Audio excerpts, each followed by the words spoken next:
네, 안녕하세요. 끝판왕입니다. 돌아왔습니다. 오랜만입니다. 저도 스스로가 이 장이 좀 길어지면서, 하락장이 길어지면서, 좀 약간 좀 번아웃에 좀 빠졌던 것 같아요. 그러다가 좀뭐 주변 사람들 좀 만나고, 어떻게 해야 되지? 왜냐면 똑같은 뭔가 영상을 계속 올리는 것이 저도 상당히 좀 피곤했거든요. 근데, 결국 정답은 그냥 영상 찍어라 이거예요. 그래서 좀 번아웃이 좀 왔는데요. 아무튼 다시 힘내서 영상 찍도록 하겠습니다. 그러면서 좀 그런 생각을 많이 했어요. 제가 투자를 하면서 여러분들이 막 이렇게 가치 투자라고 하는 거, 장기 투자라고 하는 거 정말 힘들다 라는 생각을 또 한 번 했고, 이거는 진짜 겪고 또 겪어도 이 하락장 사이클을 겪고 또 겪고, 이제 우리가 과거 차트를 보면서 이땐 이랬지 저땐 저랬지 라는 걸 해도 곱씹고 뜯어봐도 막상 딱 도래하면 정말 암담한다. 앞이 하나도 안 보인다는 거죠. 주변에서 막 이렇게 보시면 경기 침체다, 올해도 힘들어 죽겠다, 그럴 가능성이 높다 라는 막 뉴스가 연일 떠들고 있고요. 여러가지 부분들이 문제가 관찰되고 있다라는 거죠. 근데 우리가 이 온도차를 살짝 보면 작년에 초까지만 해도 우리는 굉장히 장밋빛 미래를 그렸었고, 금리 인상에 대한 부분도 좀 약했고요. 테이퍼링 부분을 한 해 만에, 연기 한 해 만에 이걸 이제 2021년 중반부터 말, 그리고 2022년 초반까지를 딱 관통했던 키워드였고, 2022년은 그냥 무조건 금리였어요. 그러면서 자산군이 하락이 되면서 인플레이션이 오르고 달러가 엄청나게 오르면서 이 환율의 문제, 공급망 이슈, 전쟁 이런 것들이 많이 우리 사회를 관통했던 키워드였고요. 근데 그러다 보면 뭔가 생각해보면 이게 어느 순간 되니까 2022년이 지났고 2023년까지 도래했단 말이죠. 그러면 이제 뭔가 금리에 대한 부분도 조금 퇴색이 될 거고, 많이 약해졌잖아요. 우리가 중립금리가 언제 되느냐, 뭐 5%에서 되느냐, 뭐 5.5에서 되느냐, 뭐 이런 상황이니까 앞으로 올려봐도 2번에서 4번 정도밖에 올리기가 어렵다라는 거죠. 물론 그 다음에 또 태세 전환을 해서 뭐 6%를 가네, 7%를 가네 이렇게 하지만 어쨌든 많아봐야 6, 7%라는 거죠. 그래서 그 과정에서 물론 많은 자산군들이 또 한 번의 하락을 겪을 수도 있겠지만, 이제는 어느 정도는 이 이슈에 대해서 슬슬 우리가 이제 그 월드컵 시즌 때 많이 들었던 압박을 탈압박한다 그러죠. 그런 것처럼 이러한 압박에서 해방되는, 좀 약간 탈압박을 하는 그런 시기가 조금 도래하지 않느냐. 이게 뭐 당장 오늘 도래한다는 게 아니고요. 상반기 정도 되면, 상반기 끝날 때 정도 좀 되면 뭔가 윤곽이 나오지 않을까라는 생각을 하고 있습니다. 그래서 이런 부분이 있으니까 같이 힘을 내서 하면 될 것 같고요. 이런 얘기들을 뭔가 제가 이렇게 영상을 찍을 때 막 해도 주변에서 안 좋은 뉴스나 이런 것들이 많아지면 또 뭔가 리셋이 되는 느낌. 그래서 이게 계속 저를 번아웃에 빠지게 만드는 요인이었던 것 같은데요. 이런 게 계속 누적이 되니까 저도 조금 이렇게 터졌던 것 같아요. 그래서 이렇게 보고 있고, 어쨌든 그 과정에서 금은 계속 오르고 있어요. 제가 이제 이 금 얘기를 해드리면서 이 코인이 앞으로 갈 거는 금처럼 가야 된다라는 말을 정말 많이 했었는데, 일단 금은 이 경기 침체 우려라는 그 이슈를 먹어가면서 다시금 반등하고 있습니다. 이렇다는 건 금은 이제 원자재 형태가 아니고 다시 안전자산의 형태로 바뀌어 나가고 있다는 거죠. 그럼 이 기존의 원자재, 인플레이션의 원자재였던 애 중에 한 놈이었던 유가는 어떻냐? 기름값은 계속 떨어지고 있다는 거죠. 여기를 다시 뚫지 못하고 떨어지고 있다는 거죠. 이렇게 된다면 계속 이런 식으로 코인이 하락하는 요소랑 똑같은 차트를 만들어 나갈 가능성이 높은데요. 기름값은 어쨌든 안정적으로 가고 있고, 그렇다는 거는 결국 기름값을 포함한 많은 원자재, 그리고 이 물가를 담당했던 애들이 많이 떨어질 것이다라는 겁니다. 그렇다 보면 물가는 일단 이전보다 안정이 되고 있다라는 거죠.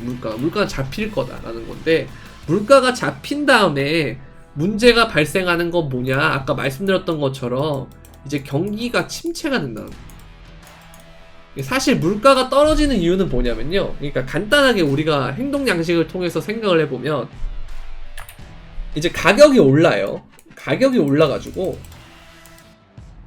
보니까 아니 라면이 너무 오른 거야. 아 라면 이제 좀 건강에도 안 좋으니까 좀 덜 먹자. 그러면 이제 뭐가 되냐면 소비를 약간 줄여요. 그러면 어떻게 되냐면 먹고 살아야 될 거 아닙니까? 가격은 경쟁하면 가격 경쟁력이 있는데 어쨌든 그래서 가격이 점점 떨어지겠죠. 이게 이제 인플레이션이 낮아지는 과정인데 사실 이거보다 근원적인 문제는 사실은 돈을 많이 찍었다는 것과 그 다음에 이 원자재 공급망 이슈 때문에 원자재가 가격이 올랐다라는 거 뭐 이런 요소가 있습니다만 어쨌든 그 부분을 금리라는 부분으로 해결하고 있고 그 다음에 전쟁도 어느 정도는 좀 장기화가 되면서 이 부분에 대해서 다른 대안들을 마련을 하고 있다라는 거. 그래서 이게 어느 정도는 대체가 되고 있다라는 거거든요. 자, 그러면 이 과정에서 가격이 낮아지면은 이때가 문제가 오는 게 뭐냐면 경기가 침체된다는 거죠. 왜 침체가 되느냐? 금리를 올려놨기 때문에 다 자산권에 투자를 하지 않고 그 다음에 은행으로 다 돈을 이렇게 회수해버리면 결국 많은 기업들은 투자를 줄일 거고 생산을 줄일 거고 그러다 보면 이미 물가가 올라간 상태에서 줄이겠다라고 한 과정에서 가격이 떨어진다고 한들 갑자기 이렇게 팍 떨어지진 않으니까 소비가 점점 잠겨져 있는 상태로 디플레이션을 맞이하는 겁니다. 그래서 이런 부분들이 되게 문제가 되는 건데요. 사실 우리가 이 과정에서 제가 계속 금이랑 같이 가야 된다고 말씀드렸던 게 경기 침체가 오면 증시는 한 번 더 빠질 의향이 좀 그런 여력이 좀 있어요. 그래서 이게 좀 우려가 있거든요. 그래서 만약에 그렇게 되면 증시가 빠진다 했을 때 비트코인이 위험자산이랑 같이 간다. 뭐 금이랑 같이 가지 않고 대체자산군으로 형성이 되지 않고 시장에서 나스닥이랑 여전히 같이 간다라는 포지션이 된다면 그럼 얘도 그냥 같이 떨어지겠죠. 경기 침체가 왔을 때. 근데 그게 아니고 뭔가 금이라든지 아니면 화폐를 대체할 만한 대체 자산이라든지 이런 형태로 부각이 되면 이 부분에서 한 번 더 힘을 쓸 수가 있겠죠. 그래서 이 부분을 일단 좀 잘 봐야 되고요. 우리가 그 비트코인 얘기를 하면서 이렇게 오를 때 달러 인덱스가 오르면 비트코인이 떨어진다라는 얘기를 많이 했어요. 근데 정작 달러 인덱스는 엄청나게 빠졌거든요. 엄청나게 빠졌는데 근데 비트코인의 가격은 그만큼을 회복하지 못하고 있는 거죠. 그죠? 그래서 지금은 인덱스가 떨어져도 비트는 오르지 않는다라는 거죠. 그래서 이러한 부분이 좀 있는데요. 근데 여기서 어쨌든 인덱스가 빠지는 과정에서 보면 결국 뭐냐면 달러의 가치가 근원적인 가치가 떨어지고 있다라는 것이고 그럼 결국에는 이 화폐라는 것을 대체하기 위해서 나오는 탈달러를 하기 위해서 나오는 비트코인이 추후에는 부각받을 가능성이 있다라는 겁니다. 이 당장 받지 않더라도.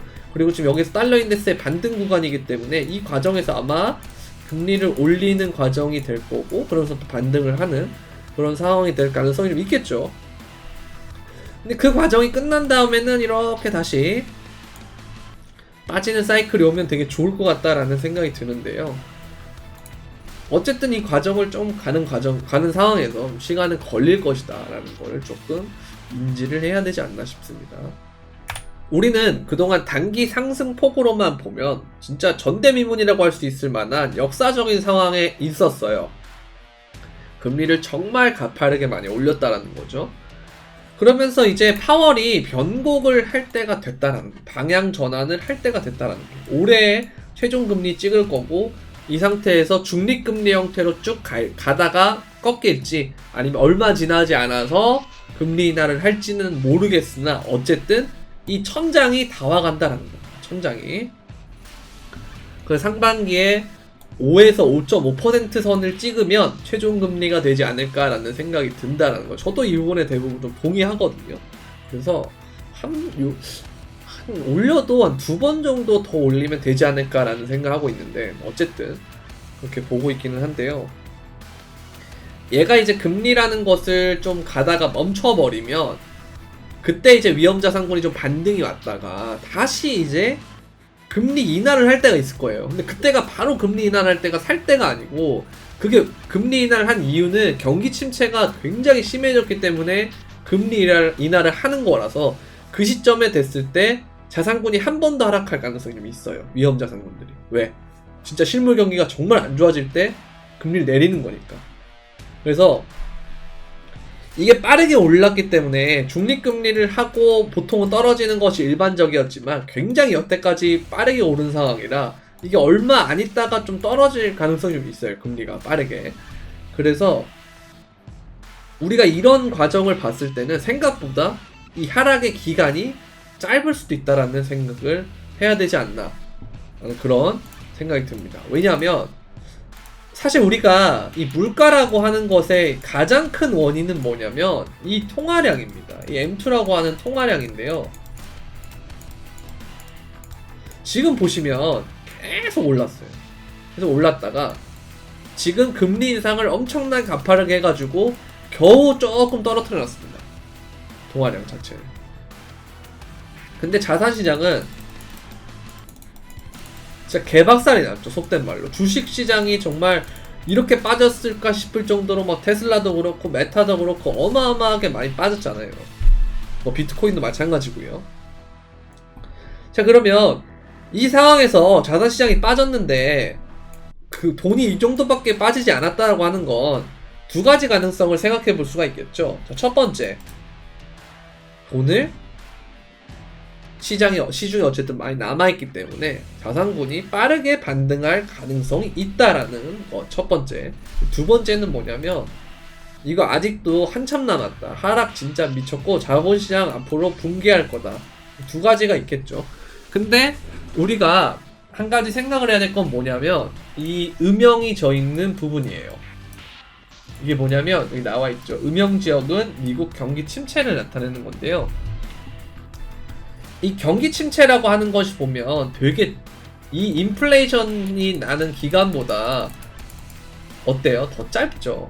이제 시간이 침체는 빠르게 지나갔다라는 건데 이 코로나 빔 때 보면 정말 빠르게 지나가잖아요. 이때 보면. 그쵸? 우리가 이걸 처음 시작한 게 양적 완화를 처음 시작했던 건데 양적 완화를 한번 하고 쭉 하다가 코로나 때 터지고 난 다음에 이게 안 되니까 더 기하급수적으로 풀어버리거든요. 그러면 여기에서의 사이클이 이런 식으로 가야 되지 않나라는 생각이 들어요. 전 이게 와야 비로소 자산시장이 끝난다라고 생각을 하거든요. 왜냐면 정부 관계자나 정책 기반자들이 봤을 때 인플레이션하고 디플레이션 중 뭘 선택할래? 라고 하면 인플레이션을 고릅니다. 왜냐면 디플레이션에 빠졌던 대표적인 나라가 있어요. 일본입니다. 일본. 디플레이션에 한번 빠지면 잃어버린 막 30년 이러면서 일본 지금 아직도 지금 힘들어 하잖아요. 그 잘 나갔던 일본이 팍 무너지면서 그러는 건데 지금 세계 경제가 동반으로 디플레이션이 이렇게 쭉 온다 라고 생각해보면 진짜 이거는 답이 없습니다. 정말로. 이건 자산시장에 언제 투자를 하든 물리는 상황이에요. 이렇게 된다라고 하면. 그러면 결국은 돈은요, 돈을 부를 수밖에 없어요. 왜? 이미 내가 돈을 찍으면 물가가 오르는데 물가 오르는 거를 다시 원래대로 돌리는 거는 굉장히 어렵다라는 거죠. 그 역사적으로 증명이 되잖아요. 왜? 우리가 굉장히 좀 단편적으로 볼 수 있는 부분이 뭐냐면 라면인데요. 이 삼양라면의 가격 변천사가 있어요. 보면 63년도에 저 태어나기도 않을 때인데 여러분들 아시는 분 있죠? 10원이었어요. 10원. 근데 지금 라면이 이제 얼마까지 왔냐면 1000원까지 왔어요. 그러면 정확하게 100배가 올랐거든요. 얼마 만에? 60년 만에. 60년 만에 100배가 올랐어요. 근데 물가가 100배가 올랐는데 그때부터 지금까지 살아계신 분들 중에 라면 때문에 못 살겠어, 물가가 너무 올라가지고 나 진짜 못 살겠어 하는 분들 있지만 그만큼 어느 정도는 그래도 허리띠 좀 메고서라도 살아간다라는 거예요. 근데 일본 보면요, 아예 그냥 죽어버려요. 디플레이션이 와버리면. 근데 이게 아까 말씀드린 것처럼 전 세계에 디플레이션이 오고 장기 불황으로 가버리면 진짜 답도 없다는 거죠. 그래서 아까 말씀드린 것처럼 돈을 부를 수밖에 없다라는 겁니다. 그래서 결국은 이 돈이 돈을 부르는 풍차 돌리기를 하게 되면 우리가 망했던 걸 본 적이 있잖아요. 뭡니까? 이렇게 팍 망했던 거. 이게 앵커 프로토콜이잖아요. 루나의 앵커 프로토콜. 이게 팍 망했잖아요. 그것처럼 M2가 아까 망하려면 그냥 단순히 회수 조금 하는 정도로는 안 되고 망하면 진짜 팍 망할 수가 있어요. 그러면 자산시장은 사실 끝이에요. 근데 그게 오려면 아직까지는 제가 볼 때는 디지털 경제로 가지도 않았고 이게 정말 엄청난 인플레이션을 촉발한다고 보거든요. 왜냐하면 우리가 CBDC를 통해서 디지털 화폐로 전환을 해버리면요, 우리는 비트코인을 5,000원을 주고 10,000원을 주고 지금도 살 수 있어요. 비트코인 지금 뭐 2,000만원 이렇게 해도 살 수가 있어요. 왜? 소수점 단위까지 거래가 가능하기 때문에. 자, 이게 의미하는 바가 뭐냐면요, 화폐 단위를 바꿀 수 있다는 겁니다. 소수점 단위까지 거래 가능하게 함으로써. 그러면 앞으로 어떻게 되냐면 디지털 화폐가 되면 우리는 뭐 예를 들어서 라면이 뭐 10원 뭐 앞에 뭐야 한 개 1,000원 이게 아니고 하나에 뭐 1,030원 아니 1,000.50 이런 식으로 될 수가 있다는 거죠. 라면이 그러니까 이런 식으로 될 수가 있다는 거예요. 이 개념 뭔지 아시겠어요? 정말 중요한 개념이에요. 이게 되면 뭐가 되냐, 소수점으로 뭔가가 거래가 가능하기 때문에 기존에 거래가 안 되는 단위들이 거래가 되잖아요. 그럼 뭐다? 결국 이게 유동성을 올리는 상황이 된다는 겁니다. 그리고 블록체인을 통해서 모든 게 추적이 가능하기 때문에 노는 돈이 없어져요.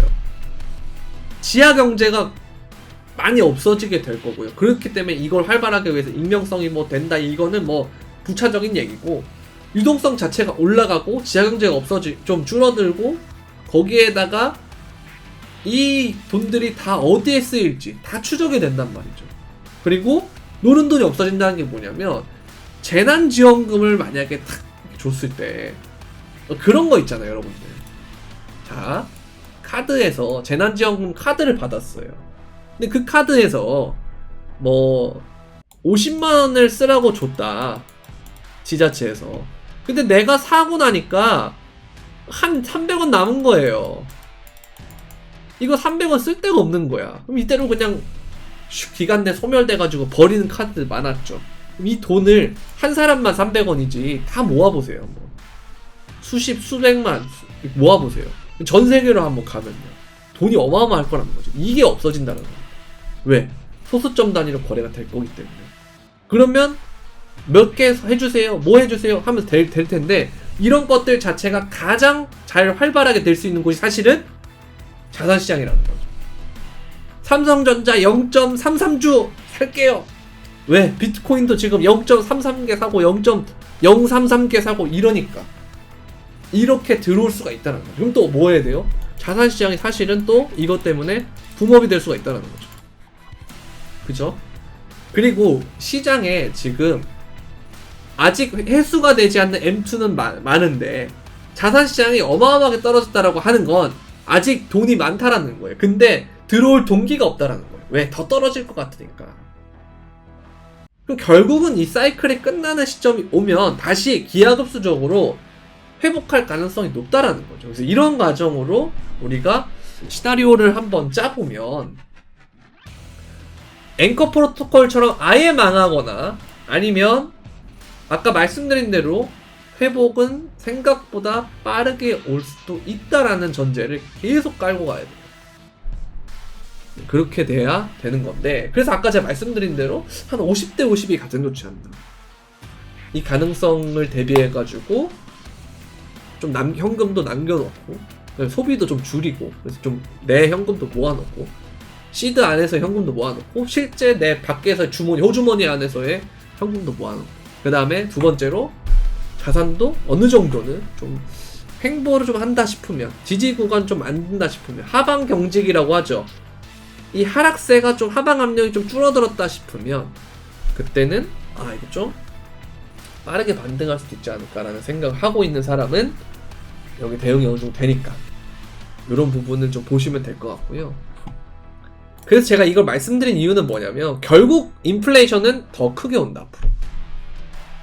지금 기름값 잡히고 물가 잡히고 하는 것들이 일시적인 부분에 그칠 가능성이 높아진다. 왜? 결국 돈을 풀 가능성이 높기 때문에. 자, 블랙록이 이걸 옛날에 작년에 9월달에 한 말인데요. 보면은 위험자산을 심각하게 무너뜨릴 거다. 목표치 2% 수준까지는 안 떨어진다. 이 얘기는 뭐냐면 결국 인정하게 된다는 거예요. 그러니까 뭐다? 물가를 3% 뭐 4% 이 정도는 기본적으로 깔고 가야 돼. 왜냐면 2%도 깔고 가니까요.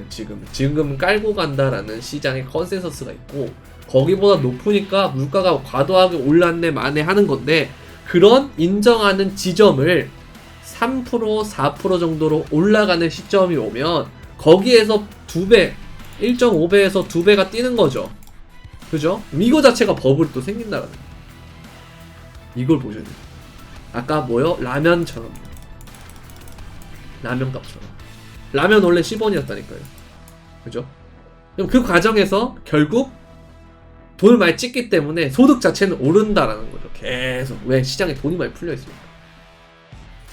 소득이 오르는데 실질 임금 자체는 그렇게 오를 수 있는 것이냐 하면 아닐 거예요. 왜? 그건 인플레이션이 오르기 때문에. 인플레이션이 오르고 하이퍼 인플레이션 근처까지 가버리면 결국은 양극화라는 게 키워드로 될 거라는 거죠. 그럼 결국은 뭐냐? 양극화라는 게 일어난다라고 하는 것은 나의 실질 임금은 상위의 이 집단에 있지 않는 이상 나의 실질 재산이나 자산은 계속 줄어들 수밖에 없다는 거예요. 그래서 이걸 따라가려면 정말 빠르게 가야 된다. 이 변화에 정말 빠르게 대응을 해야 되고 그리고 너무 넋놓고 있으면 안 된다는 거예요. 그리고 너무 비관적인 자세로 있으면 안 된다는 거예요. 인플레이션 한 세계에서는 특히 앞으로 올 세계는 정말 큰 인플레이션이 올 가능성이 있기 때문에 그게 오면 정말로 이게 따라잡을 수가 없어요. 그래서 항상 이 부분을 머릿속에 넣고 있어야 되지 않느냐라는 생각이 듭니다. 자, 이거 보시면 페이스북도 2013년에 딱 상장을 하고 메타죠. 쭉 올랐다가 지금 쫙 빠졌는데요. 이게 78% 넘게 빠졌어요. 이 정도가 지금 하락을 한 거거든요. 진짜 너무 많이 빠졌어요. 그러니까 그렇다고 메타 사요 이게 아니고요. 주식시장 자체가 지금 굉장히 많이 빠져 있다는 겁니다. 지금도. 그래서 아까 말씀드린 것처럼 경기 침체가 오면 서브프라임 모기지 때 차트처럼 보시면요. 이게 서브프라임 모기지 리먼 브라더스 파산이 났던 시기인데 이렇게 저점을 갱신하고 또 갱신하면서 빠르게 반등을 했는데요. 이 기간이 생각보다 길지 않다라는 거죠. 왜? 이거 캔들 하나가 주봉이니까. 생각보다 빠르게 이 위기가 벗어난 건데 이때는 양적 완화라는 것을 처음 한 시점이고 지금은 그때보다 돈을 찍어내는 단위가 다르기 때문에 이 기간이 더 짧을 수도 있다라는 생각을 해야 되지 않나라는 그런 말씀을 드리고 싶습니다. 그럼 이 사이클을 좀 보게 되면요. 우리가 비트코인에서도 좀 참고할 수가 있는데 사실 현대판 리먼 브라더스, 암호화폐판 리먼 브라더스라고 하는 것은 FTX죠. 그래서 여기서 저점을 또 찍는다면 한 14,000 정도까지 갈 수가 있는 건데 그게 아니고 여기서부터 시작된 뭐 루나 사태, 그 다음에 뭐 3LO 캐피탈, 그 다음에 뭐 또 뭐죠? 보이저라든지 뭐 이런 많은 기업들이 파산하고 하는 과정이 만약에 스타트다라고 하면 그러면 지금 정도가 되면 굉장히 많이 떨어진 게 아닌가. 어느 정도는 이 하방 경직이 이루어지고 있는 것이 아닌가라는 생각을 좀 해볼 법하다는 거죠. 그래서 이건 좀 시간이 지나봐야 알겠지만 어쨌든 뭐 단기적으로 뭐가 이게 오르네 마네 하는 것보다는 지금은 일단 횡보 사이클에 좀 더 치중하고 있는 것이 좋을 것 같습니다. 그래야 이제 나스닥은 막 떨어지고 주식은 떨어지는데 왜 금은 뭐 그럴 수 있어. 횡보 사이클이니까. 근데 왜 비트코인은 버티고 있지? 왜 자꾸 약상승하고 있지? 이렇게 인식이 계속 바뀌면서 돈이 들어오게 되는 거니까요. 그런 과정까지 좀 횡보하는 사이클이 좀 있을 수 있다라고 보시면 될 것 같고, 그 다음에 이제 지금 단기간에 비트코인 도미넌스가 많이 올라가지고 지금 조정이 좀 있는데요. 이 조정기가 끝나면 다시 이런 식으로 상승을 할 수가 있어요. 그러면 비트코인은 알트보다 상승률이 높을 가능성이 있기 때문에 내 포트폴리오 안에서는 비트코인을 좀 담아두는 것이 좋을 것 같다라는 생각이 듭니다. 자, 영상이 길어진 관계로 오늘은 일단 여기까지 하고요. 다음 영상은 그래서 어떤 코인류가 될 것 같은가, 정말 진정한 코인 전망일 수 있겠죠. 코인 자체 안에서. 그리고 또 한국은 또 어떻게 될 것 같냐, 이런 것들에 대해서 하나하나씩 살펴보는 시간을 갖도록 하겠습니다. 자, 오늘은 여기까지 하겠고요. 저도 힘낼 거고 여러분들도 힘내서 이 암울한 하락장 잘 견뎌가지고 좋은 날 맞이했으면 좋겠습니다. 자, 그럼